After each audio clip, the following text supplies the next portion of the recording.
Hello everyone, my name is Sofia, welcome to my channel. In this video I'll show you 3 ways to make a pom-pom at home, both with special tools and without them. Of course, if you have the option, I recommend using ready-made pom-pom makers like this. In my opinion, they are the most convenient. However, if buying them isn't possible for any reason, I'll start with a classic method that our grandmothers used. For this method, you'll need a piece of sturdy cardboard, ideally something thick and durable.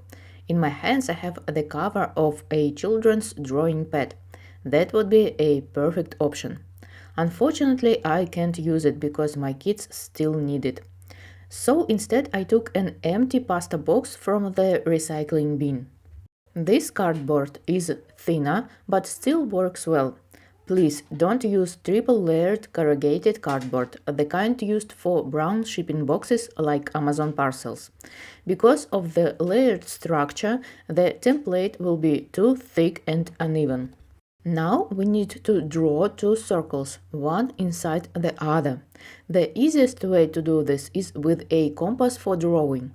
Place the sharp point of the compass into the cardboard and draw 2 circles of different diameters, keeping the same center point. The radius of the smaller circle can be around 1.5 centimeters, giving a 3 centimeters diameter.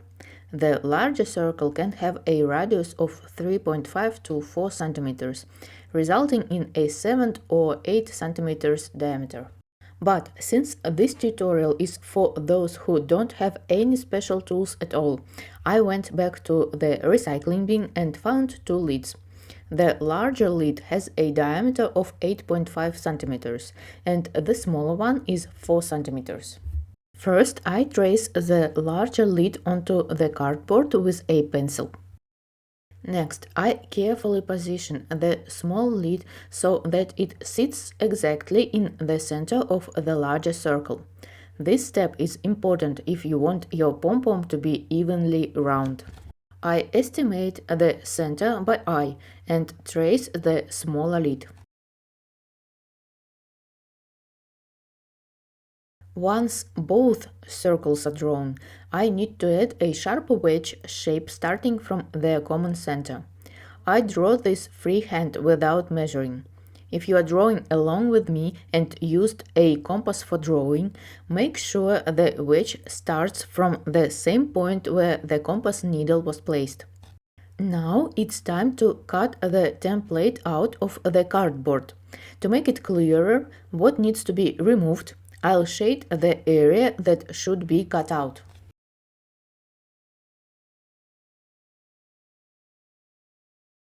My template is ready. On the second piece of cardboard, I trace it and cut it out as well. In the end, I should have 2 identical templates. Both halves of my template are now ready and I can start wrapping the yarn. First, I need to place a strand of yarn between the 2 halves. This will be the strand that tightens the pom-pom in the end.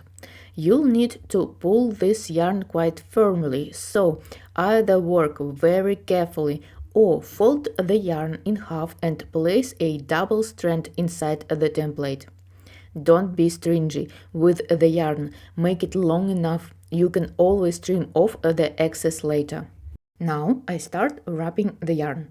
With this method, you need to make sure that the ends of the tightening yarn don't get wrapped into the pom-pom. You also need to keep the 2 template halves from shifting and make sure the tightening yarn doesn't slip out. As you can imagine, this is not the easiest task. Wrapping with this method is slow, so be patient. The yarn needs to be wrapped tightly. Ideally, you want to wrap enough yarn so that the inner opening is completely filled, or at least about 80% full. In my case, that won't be possible because the opening is quite large, but I'll try to get as close to the ideal as I can. I've wrapped as much yarn as my patience allowed, and now I'm going to cut it along the outer edge. Since the wrapping in the center isn't dense enough for the cut strands to hold on their own, I make sure to hold them firmly with my fingers while cutting.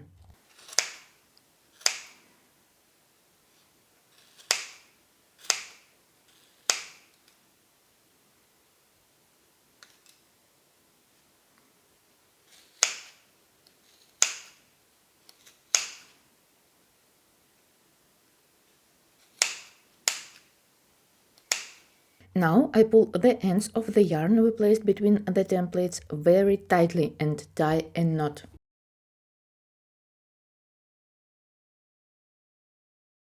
Next, I pass the yarn between the template halves again and tie a knot on the other side.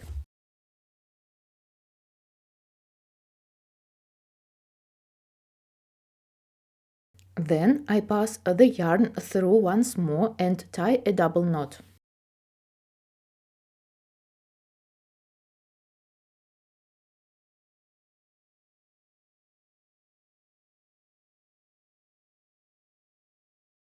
Now I remove the templates from the pom-pom.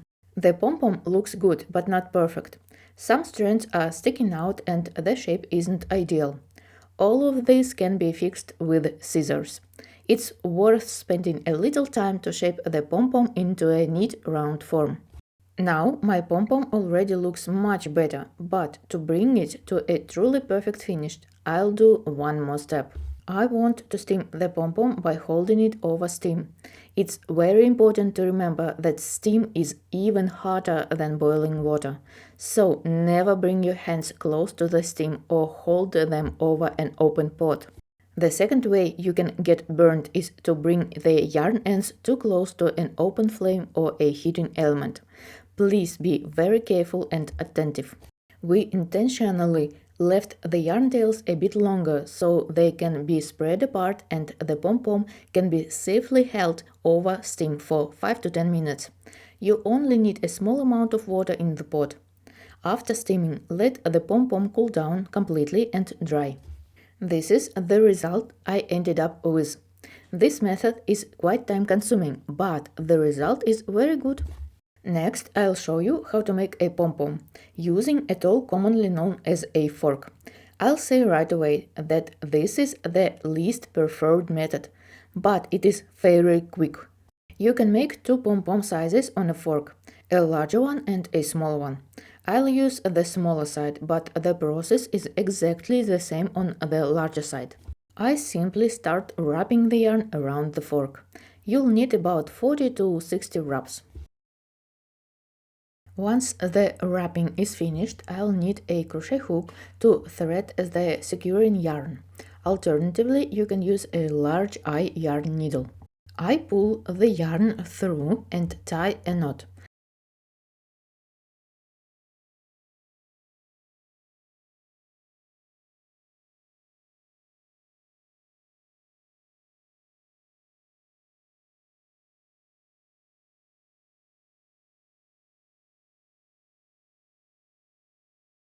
Then I thread it through again and tie another knot on the opposite side.